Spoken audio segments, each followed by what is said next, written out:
Em nome do Padre, do Filho e do Espírito Santo. Amém. Ave Maria, cheia de graça, o Senhor é convosco. Bendita sois vós entre as mulheres, bendito é o fruto do vosso ventre, Jesus. Santa Maria, Mãe de Deus, rogai por nós, pecadores, agora e na hora de nossa morte. Ó Maria concebida sem pecado, rogai por nós que recorremos ao vosso. São José, rogai. Em nome do Padre, do Filho e do Espírito Santo. Amém. Podemos nos assentar? Meus filhos caríssimos, nesse dia em que a Santa Igreja comemora todos os fiéis defuntos, nós nos reunimos com um duplo propósito. Primeiramente, para rezar por aqueles que já partiram desta vida, portanto, rezar por todas as almas, de forma especial pelas almas que ainda padecem no purgatório. Lembrando que é uma obra de misericórdia.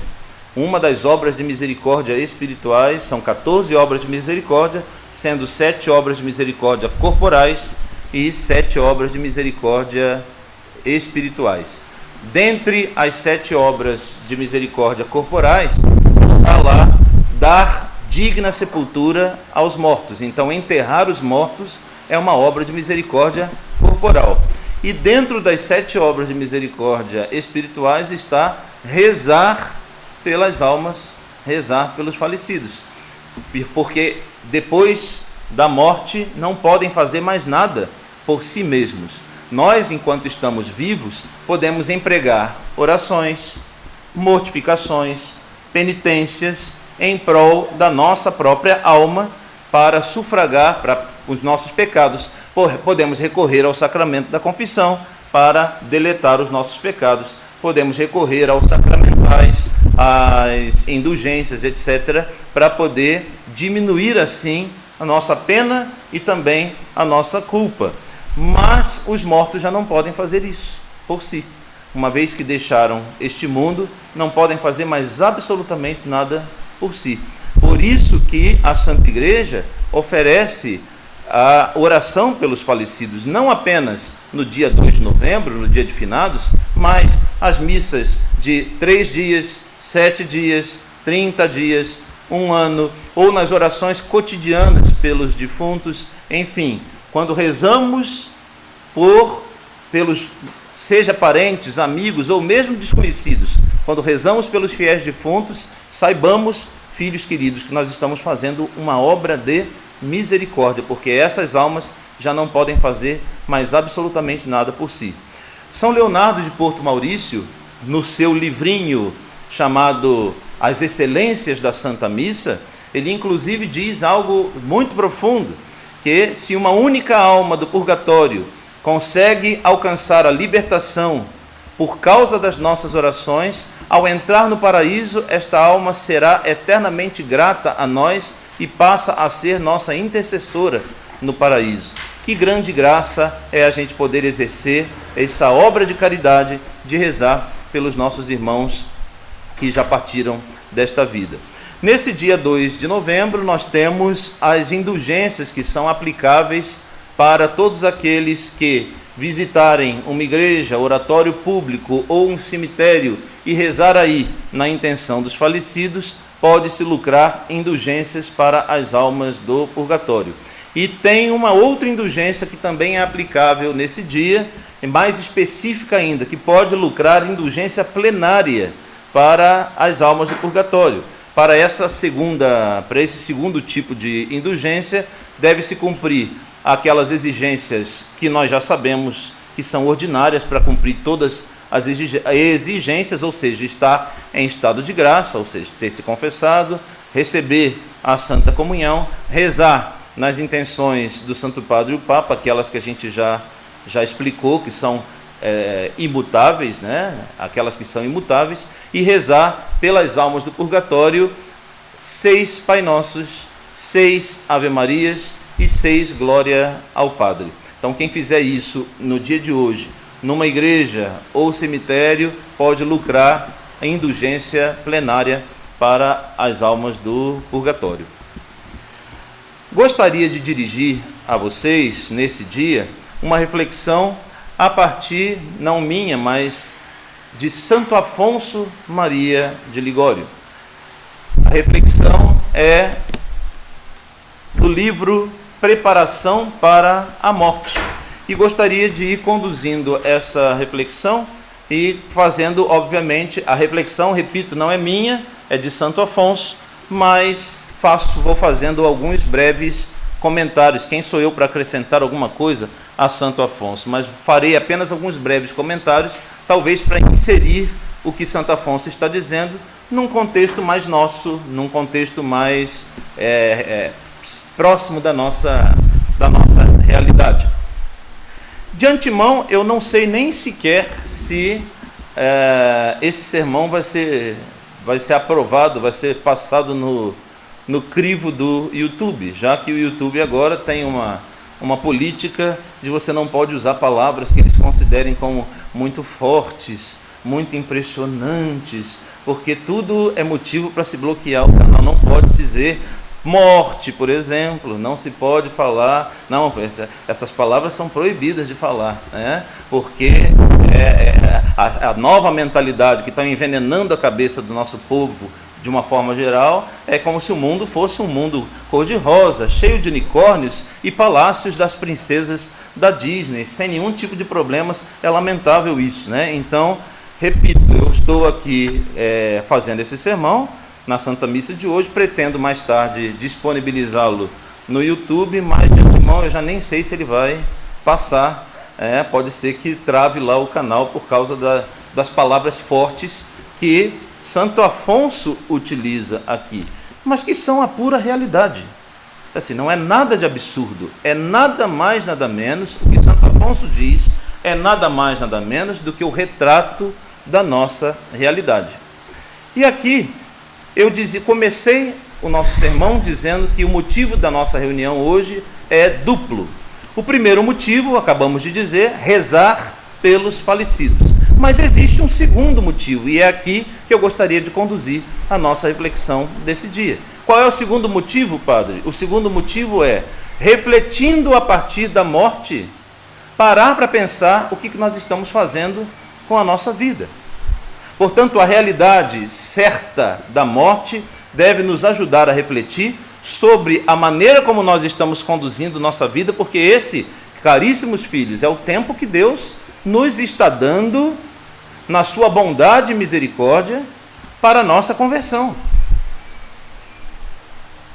Não é possível adentrar o salão de festa sem a veste de festa, como diz o Santo Evangelho. Aquele rei que ofereceu um grande banquete, depois ele foi passear pelo salão de festa e encontrou aí um homem que não trajava as vestes de festa. O rei então deu ordem aos empregados: amarrai suas mãos e os seus pés e jogai-o do lado de fora, onde haverá choro e ranger de dentes, porque não é possível que esteja dentro do salão de festa sem as vestes de festa. O que significa esta analogia? O que significa esta alegoria? Significa, não é possível entrar na salvação sem ter o que é a veste de festa? A alma pura, a alma branca, a alma lavada, alvejada no sangue do Cordeiro, se a gente quiser utilizar uma terminologia mais apocalíptica. Quem são estes vestindo vestes brancas? Estes são aqueles que vieram da grande tribulação. Eles lavaram e alvejaram suas vestes no sangue do Cordeiro e agora podem entrar para gozar da eternidade, porque têm suas vestes brancas e trazem a palma da vitória na mão. Essa é a proposta. Essa é a proposta dessa nossa vida. Esse é o objetivo dessa nossa vida. Para isso que nós estamos aqui. Para tentar lutar diariamente contra os nossos vícios, contra as nossas más inclinações, contra os nossos maus pensamentos, e com a graça de Deus, nosso Senhor, lavar e alvejar nossas vestes no sangue imaculado do Cordeiro, para que um dia nós também possamos merecer adentrar no reino da sua eterna glória, com as nossas vestes, ou seja, com as nossas almas puras. No dia do Santo Batismo, Uma das cerimônias dentro do santo batismo é a imposição da veste branca, onde o sacerdote coloca um tecido de linho, primeiro sobre a cabeça da criança ou do batizando, depois desce para a região do ombro e dizendo: recebe a veste cândida. Recebe a veste cândida. Que aquela veste cândida representa a graça batismal, representa a alma que ali foi lavada, foi regenerada no sacramento do batismo. E o sacerdote diz assim: e conserva-te, conserva a tua veste branca até um dia poderes te apresentar com ela, assim, branca, sem mancha, sem ruga, diante do trono do Divino Cordeiro. Olha que já no batismo aparece esse símbolo belíssimo. Então, está aqui. Essa é a proposta também do dia de finados. Em primeiro lugar, repito, rezar pelos que já partiram desta vida, como um ato de misericórdia, e também refletir sobre a nossa própria vida. Vejamos então as considerações de Santo Afonso Maria de Ligório. Considera que tu és pó e ao pó hás de voltar. Há de vir um dia em que terás de morrer e apodrecer em um buraco, onde ficarás coberto por vermes, conforme Isaías 14:11 diz. A todos há de chegar a mesma sorte, aos nobres e aos plebeus, aos príncipes e aos vassalos. Logo que a alma, com o último suspiro, sair do corpo, passará a eternidade, e o corpo se reduzirá ao pó. Imagina que tu estás em presença de uma pessoa que acaba de expirar. Contempla aquele cadáver estendido ainda em seu leito mortuário, a cabeça caída sobre o peito, os cabelos desgrenhados e ainda banhados pelo suor da morte, os olhos encovados, a face pálida, o rosto acinzentado, os lábios e a língua cor de chumbo, o corpo frio e pesado. Treme e empalidece todo aquele que o vê. Quantas pessoas, à vista de um parente ou de um amigo defunto, mudaram de vida e deixaram o mundo, ou seja, deixaram o espírito mundano. A realidade da morte deve nos fazer refletir isso. Agora, comentário meu. Ao olhar a fragilidade do ser humano, tanta gente que se sente importante, tantos doutores, tantos diplomados, você sabe com quem está falando? Quantas vezes já ouvimos essa frase? Sabe com quem está falando? Meu Deus do céu! Tanta vaidade, tanta arrogância. Eu tenho tantas formações, tenho 3 diplomas, vai apodrecer igual aquele que não tem absolutamente nada. Ah, mas eu sei tanto, eu sei de tudo, mas... Que pobreza espiritual aquele que pensa assim. Ao olharmos a inércia de alguém que antes era tão cheio de vida, que fazia tantas coisas e de repente está ali, em cima de um leito frio, inerte, deve fazer refletir sobre a nossa finitude e sobre a brevidade de nossa vida e o quão nós precisamos de buscar a conversão. Por isso Santo Afonso diz: quantas pessoas, ao olhar um ente querido falecido, não se sentiram de tal forma estremecidas por dentro que isso lhes provocou a conversão. E quiçá isso aconteça. Oxalá isso aconteça. Talvez, parêntese meu, seja essa uma das razões pelas quais a mentalidade moderna quer retirar isso aos olhos das pessoas.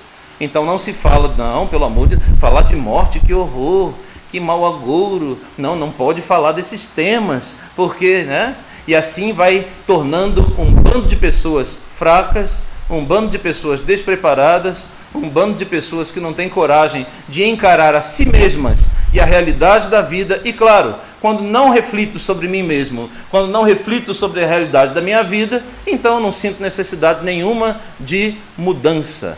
É um projeto diabólico e maligno para fazer com que o mundo atual e a sociedade moderna andem longe de Deus e longe da graça de Deus e fujam, ao invés de fugir do pecado e caminhar na graça, fazem o contrário, fogem da graça e mergulham de cabeça no pecado.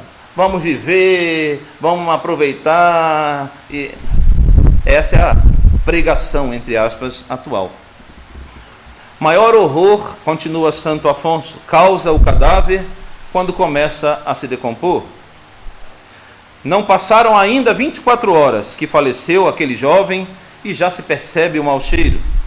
É preciso abrir as janelas, queimar incenso antes que prontamente levem o defunto à igreja e ao sepultamento, antes que coloquem todos que estão na casa doentes.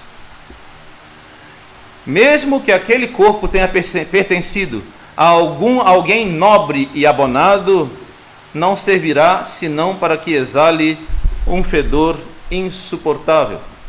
Inclusive, dizia um antigo autor, gravius fetent divitum corpora. Os corpos dos ricos fedem com ainda mais intensidade. Percebes? Vês o estado em que chegou aquele soberbo e aquele dissoluto? Antes acolhido e desejado nas conversas, agora tornou-se o horror e a abominação de quem o vê. Que curioso, né?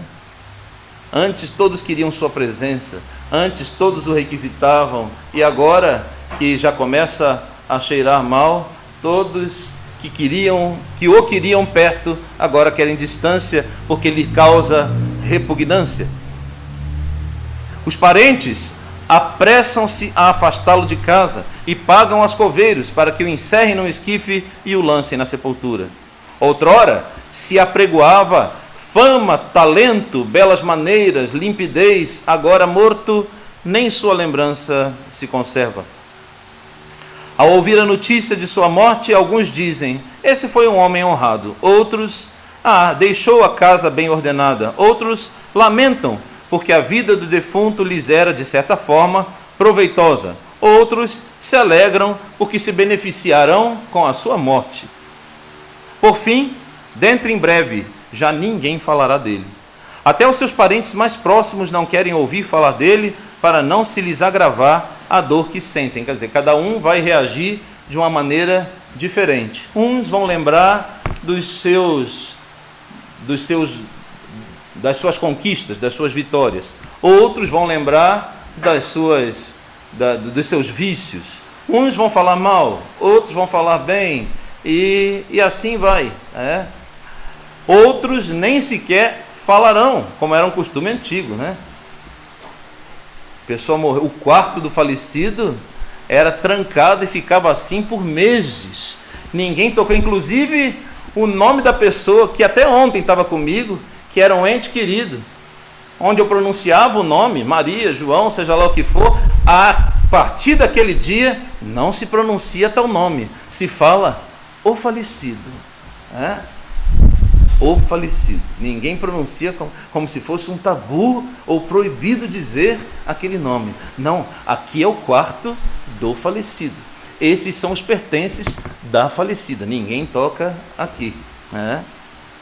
Nas visitas de condolências, trata-se o assunto como que ninguém se atreve a mencionar o falecido. E se alguém ousa pronunciar seu nome, logo um familiar diz, por caridade, não pronunciei seu nome. Considera que assim como procedes por ocasião da morte de teus parentes e amigos, assim também outros agirão quando for a tua vez.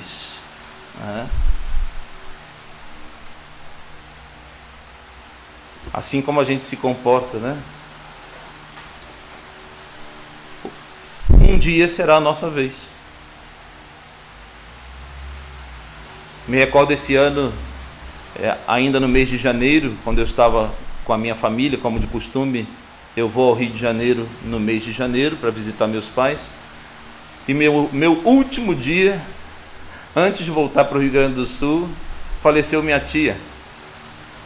Então meu último dia de férias, entre aspas, foi no cemitério lá, fazendo o funeral da minha tia. Terminamos as orações e eu fiquei sentadinho num canto esperando a hora de levarem o cortejo até a sepultura. E eu estava sentado rezando o terço num canto e só observando o restante dos meus parentes. Era impressionante. A titia falecida ali no meio, e o pessoal estava rindo, se confraternizando, e assim. Ai, quanto tempo que eu não te vejo. Aquela tradicional frase que a gente escuta em toda a família: a gente só encontra em funeral, né? Quanto tempo que eu não te vejo. Só nos enterros que a gente se encontra, né? É mesmo. Meu Deus, que coisa, né? Assim é a nossa vida, meus queridos. E muita gente se deixa levar por sentimentos de vaidade, de arrogância, de grande sapiência. São grandes sábios. Não somos nada. Não somos nada. E sem a graça de Deus, pior ainda. E se porventura morremos desgraçadamente, sem a verdadeira fé, sem os verdadeiros sacramentos, que desgraça, que grande desgraça. Ó cristão, continua Santo Afonso, para compreenderdes melhor aquilo que tu és, lembra-te do que dizia São João Crisóstomo: perde ad sepulcrum, contemplare pulverem, cineres, verbis et suspira. Ou seja, dirige-te a um sepulcro e contempla o pó, as cinzas e os vermes e suspira, porque é isso que nós somos. Se quero contemplar quem eu sou de verdade, observa como que aquele cadáver, talvez seja essa a parte que o YouTube vai bloquear, mas repito, são palavras de Santo Afonso, não posso fazer nada. Quem estiver insatisfeito reclama com Santo Afonso. Observa como aquele cadáver primeiro se torna amarelo e em seguida vai enegrecendo. Logo se percebe por todo o seu corpo uma espécie de penugem branca e repugnante. Sai dele uma matéria pútrida. Nasce uma multidão de vermes que se nutrem de suas carnes. Depois associa-se a eles os ratos para devorar aquele corpo, saltando por cima, enquanto outros penetram bocas e entranhas. Caem os pedaços, as faces, os lábios e o cabelo. O peito é o primeiro a descarnar-se e em seguida os braços e as pernas. Depois de haver consumido toda a carne, os vermes passam a se devorar uns aos outros, de modo que todo aquele corpo só resta, afinal, um esqueleto fétido, que com o tempo se desfaz, desarticulando-se os ossos e separando-se cabeça e tronco. Aqui está o que é o homem: um pouco de pó que o vento dispersa. Nós lembramos anualmente, na quarta-feira de cinzas, quando o sacerdote, impondo sobre a cabeça dos cristãos as cinzas, recorda o livro do Gênesis: memento homo, quia pulvis es, et in pulverem reverteris. Lembra-te, ó homem, de que tu és pó, e ao pó hás de retornar. Essa frase deveria estar estampada nas nossas mentes e nos nossos corações, sobretudo quando sentimentos de grandeza ou pensamentos de vaidade ousarem invadir nossas mentes e os nossos corações. Toda vez que quiser se sentir melhor do que alguém, toda vez que vier uma tentação de se sentir melhor do que alguém, ou dar importância demasiada a si mesmo, lembra dessa frase: lembra-te de que tu és pó e ao pó hás de voltar. Aliás, curiosidade, abre parênteses, qual o significado ou de onde vem a palavra cadáver? É impressionante. Na realidade, vem do latim e é a junção das iniciais da frase caro data verminibus. carne dada aos vermes. Então, caro data verminibus, ver, carne dada aos vermes. É isso aí, é o que nós somos. É o que nós somos. Onde está agora aquele cavalheiro que era tido como espirituoso, com uma alma cheia de conversação? Está em seu quarto. Desculpe, entre em seu quarto e ele já não estará ali. Se o procurais em seu leito, já foi dado a outro, e seus pertences, suas vestes agora já pertencem a outro. Se quiseres vê-lo, acerca-te daquela cova onde ele jaz em podridão e com a sua ossada desencarnada. Ó Deus, aquele corpo nutrido com tantas delícias ao longo de sua vida, vestido com sedas e pompas, cortejado por tantos servos, a que se reduziu? Ó santos, como uma vez pretendido pelo amor de Deus, que somente amastes neste mundo, soubestes mortificar a vossa carne, e agora os vossos ossos, como preciosas relíquias, são venerados e conservados em urnas de ouro, e as vossas belas almas gozam de Deus, esperando o dia final, quando virão também os vossos corpos a serem partícipes da glória sem fim. Isso aqui é lindo demais que Santo Afonso escreve, né?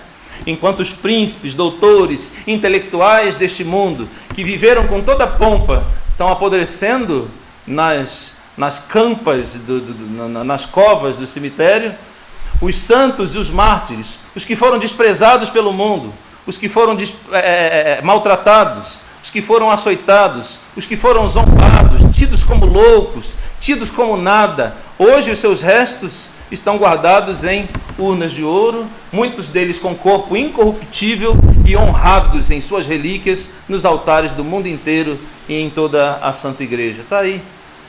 Os que se exaltam são humilhados e os que se humilham são exaltados pela graça de Deus, nosso Senhor. Neste retrato da morte, terminamos, irmãos. Neste retrato da morte, estimado irmão, reconhece-te a ti mesmo e considera aquilo que virás a ser um dia. Pensa que dentro de poucos anos, ou quem sabe até mesmo de poucos meses, ou dias, ou até mesmo, quem sabe, agora parêntese meu, ao terminar essa mesma missa, pensa que tornar-te-ás vermes e podridão. Jó, unido a este pensamento, se fez santo. Eu disse à podridão, tu és meu pai. Eu disse aos vermes, vós sois minha mãe e minha irmã. Jó, capítulo 17, versículo 14. Tudo se há de acabar, e se perderes a tua alma na morte, aí sim tudo está perdido para ti. Porque de fato esse corpo um dia vai se dissolver, mas e nossa alma? E nossa alma?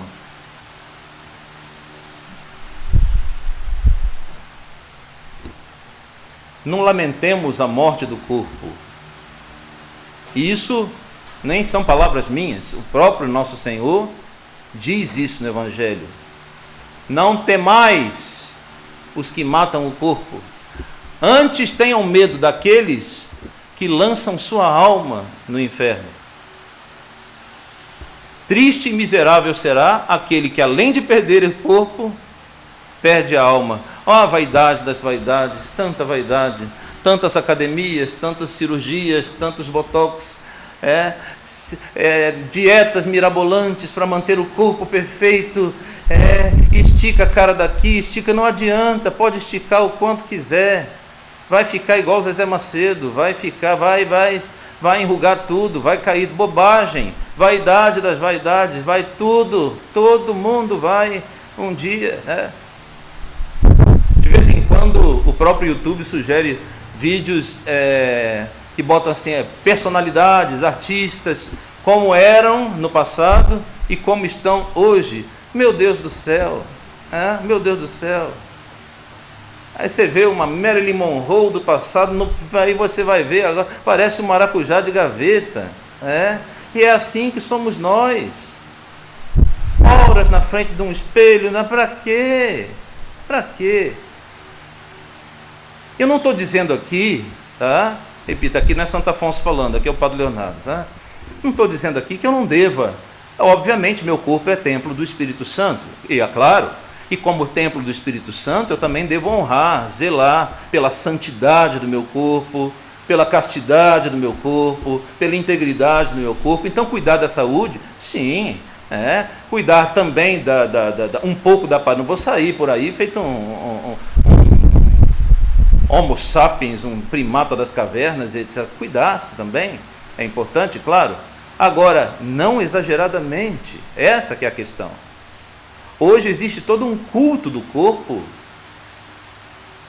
E aí o que nós percebemos? Um exagerado cuidado do corpo e um relaxamento total da alma. Já citei aqui para vocês uma certa vez que eu estava saindo em viagem para atender as missões de Santa Catarina. Saí daqui de madrugada. Não eram 5 da manhã ainda, estava pertinho. Deveria ser 10 para as 5, por aí, uma coisa assim. E quando passo aqui na Avenida Bom Jardim, uma das avenidas principais aqui da cidade, uma das maiores academias da cidade que tem ali, esse horário já tinha gente correndo igual hamster na esteirinha. Agora, se você disser assim, acorde 4 horas da manhã para rezar o Santo Rosário, não vai querer. Está entendendo? Acorda 4 horas da manhã para fazer uma meditação, não, faz uma Lectio Divina, não vai querer. Não vai querer. Então, assim, eu desejo de todo o meu coração que as pessoas tivessem o mesmo zelo que elas têm ao cuidar de seu corpo, que pudessem cuidar também das suas almas. Vigiar sobre as suas palavras, vigiar sobre os olhares, sobre os pensamentos, sobre as ações. Quem dera, quem dera. Tudo se há de acabar, e se tu perderes a tua alma na morte, aí sim tudo estará perdido, ó cristão. Continua Santo Afonso.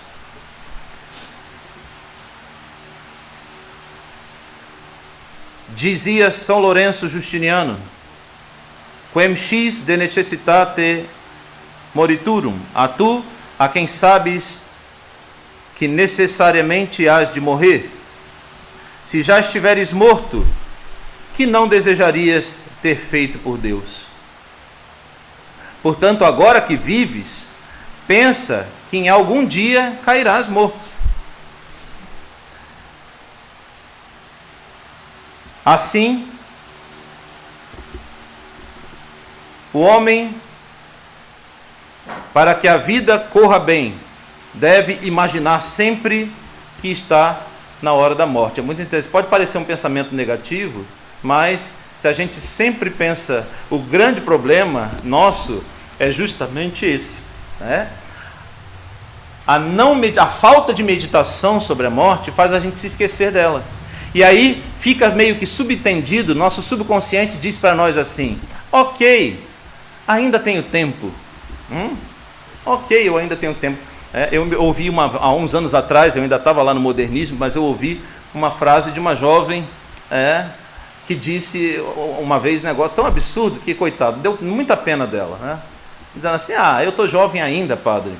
Eu vou curtir minha vida, deixa eu aproveitar. Aí quando eu ficar velhinho, olha só, quando eu tiver uma vozinha, aí eu venho para a igreja, penduro uma fitinha vermelha no pescoço e rezo um tercinho, e aí eu fico kits com o homem lá em cima. Olha o pensamento dela, Falei: minha filha, quem foi que te disse que Deus te abençoará com a idade avançada? Pode ser que na balada do próximo sábado você não esteja. Bom, e quantos passaram por essa experiência, Como a bomba que estourou numa boate em Londres e tantos outros.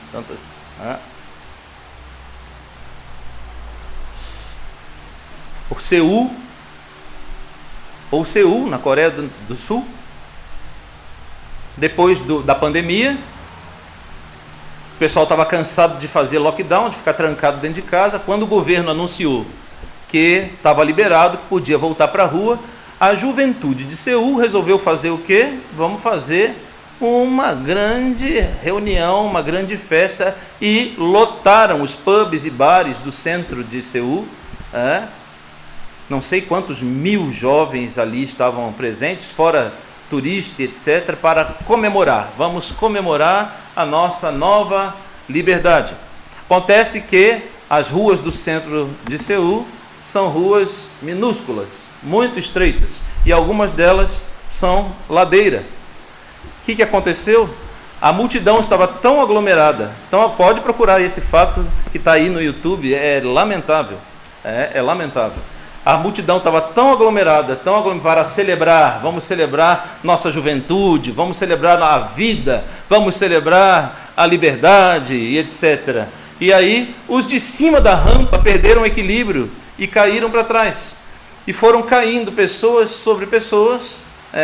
A multidão, eles não conseguiam, estavam tão comprimidos que eles não conseguiam se locomover. Os que ficaram por debaixo, os de cima não conseguiam sair por falta de equilíbrio. E os de baixo foram todos mortos, sufocados. Sufocados. O vídeo, as reportagens são de arrepiar. De ver o resgate depois e a quantidade, 30, 40, 50, tudo em fileira, os corpos todos enfileirados no meio das ruas de Seul, e aquilo que era uma grande celebração da juventude e da liberdade terminou numa noite de tragédia. Mas quem foi que disse que eu vou chegar à idade da velhice? Eu devo pensar sim, claro, não de maneira mórbida, mas sempre refletir sobre a realidade da morte para verificar como anda a minha vida. Pensar na morte não como uma forma de, ai meu Deus, que agouro. Não é isso. Mas eu devo sim refletir sobre a morte com uma certa frequência para ajudar a ajustar a minha vida e principalmente me arrepender verdadeiramente, chorar meus pecados e me emendar, fazer uma emenda de vida. Dizia São Bernardo, olha que frase fantástica que São Bernardo diz. Sobre a nossa vida, né? São Bernardo diz que a gente deve olhar toda a nossa vida, o princípio, o meio e o fim dela. Mas ele diz assim: vide prima et erubesce, vide media et inemisce, vide novissima et contremisce. O que quer dizer? Olha, considera os primeiros anos de tua vida, de tua juventude. Olha para a tua juventude e ruboriza-te. Sente vergonha dos pecados de tua juventude. Olha para a tua vida atual, para metade da vida, e geme. Olha para os pecados de ontem e sente vergonha. Olha para os pecados de hoje e geme de dor por causa dele. E olha, considera os últimos dias de tua vida e estremece. Considera os últimos presentes, assombros da sua vida e estremece, e apressa-te a remediá-la prontamente. Diz que São Camilo de Leles, patrono dos enfermos, toda vez que se aproximava de uma sepultura, ele dizia consigo mesmo: ah, se esses mortos aqui tornassem a viver, o que eles não fariam e o que eles não dariam pela vida eterna. E eu que estou vivo, o que eu tenho feito, né? Esses mortos, se pudessem voltar a viver, o que eles não dariam hoje para adquirir a vida eterna? E eu que tenho, nesse momento, essa potência, essa possibilidade em minhas mãos, estou perdendo tempo. Que reflexão magnífica de São Camilo. Tu, estimado irmão, talvez com razão, receis ser aquela figueira sem fruto, da qual diz o Senhor. Essa passagem é muito significativa, né? E fazer a meditação dessa passagem, fazendo a ligação dessa passagem com a morte, é algo muito frutuoso para nós. No Evangelho, a parábola da figueira a parábola da figueira sem frutos, aonde o agricultor, o dono das terras, passa por ali e observa que uma figueira está plantada ali há um tempo, mas não dá fruto algum. E ele então manda os empregados, corta essa figueira e joga no fogo. E aí o agricultor ali, o que ajuda a cultivar, diz: Senhor, tenha um pouco mais de paciência, deixa eu cavar em volta, deixa eu pôr um adubo, quem sabe no ano que vem ela dará frutos. E o Senhor então age de misericórdia para com a figueira, dizendo: ok, vou dar mais um tempo então, mas se eu voltar no ano que vem e ela não tiver fruto, será cortada e lançada no fogo. E nós somos essa figueira, né? Há quanto tempo estamos plantados? Uns um pouco mais, outros um pouco menos. Mas a pergunta é: e que frutos temos apresentado ao Senhor? E já parou para pensar na realidade terrível, se passarmos a vida inteira plantados e não ofertar nenhum fruto? São Bernardo diz ainda, outra comparação belíssima, que muitas árvores dão flores, mas nem todas dão frutos. As flores são as boas aspirações, mas muita gente tem boas aspirações, mas não coloca em prática. Não adianta apenas florir, mas não dar frutos. Olha que bonita essa comparação de São Bernardo de Claraval. Muitas árvores dão flores, mas nem todas dão frutos. Ou seja, muitas almas têm ótimas inspirações. Vou fazer isso, vou mudar de vida, mas depois na hora de colocar em prática, murcha e não coloca. Que não sejamos nós, queridos irmãos, essa figueira que no tempo oportuno será cortada e lançada no fogo, porque aí sim haverá choro e ranger de dentes. Termino com a oração composta pelo próprio Santo Afonso. Aqui estou, meu Deus, eu sou aquela árvore que há muitos anos merecia ouvir: cortai-a, porque ela ainda está ocupando o terreno. Lucas 13:7. Sim, porque de tantos anos que eu estou neste mundo, não vos dei outros frutos, meu Deus, senão cardos e espinhos do meu pecado. Mas vós, Senhor, não quereis que eu me desespere. Vós dissestes a todos aqueles que vos procuram, vos encontram. Buscai e encontrareis. Batei e abri-se-vos-á. Procuro-vos, meu Deus, e eu quero a vossa graça. Todas as ofensas que eu cometi contra vós, eu as repudio. E de todo o coração quisera eu morrer de dor por cada uma delas. No passado eu fugi de vós, mas agora estimo ainda mais a vossa amizade do que a posse de todos os reinos deste mundo. Não quero mais, Senhor, resistir ao vosso chamado. Me quereis todo para vós, e todo a vós eu me entrego sem reservas. Na cruz, vós vos destes todo a mim. Eu também quero dar-me todo a vós. Vós dissestes: tudo o que pedires em meu nome, eu o farei. Ó meu Jesus, confiante nesta grande promessa, e pelo vosso santo nome e pelos vossos méritos, peço-vos a vossa graça e o vosso amor. Fazei que abunde na minha vida e na minha alma a vossa graça e o vosso santo amor, onde antes abundava o pecado. Agradeço-vos por me terdes dado o Espírito para dirigir-vos esta oração. A vossa inspiração é sinal de que quereis escutar-me. Escutai-me, pois, meu Jesus, e concedei-me um grande amor por vós. Dai-me um grande desejo de agradar-vos e de ulteriormente a força de cumpri-lo. Ó Maria, minha grande advogada, escutai-me também vós e rogai a Jesus por mim. Amém.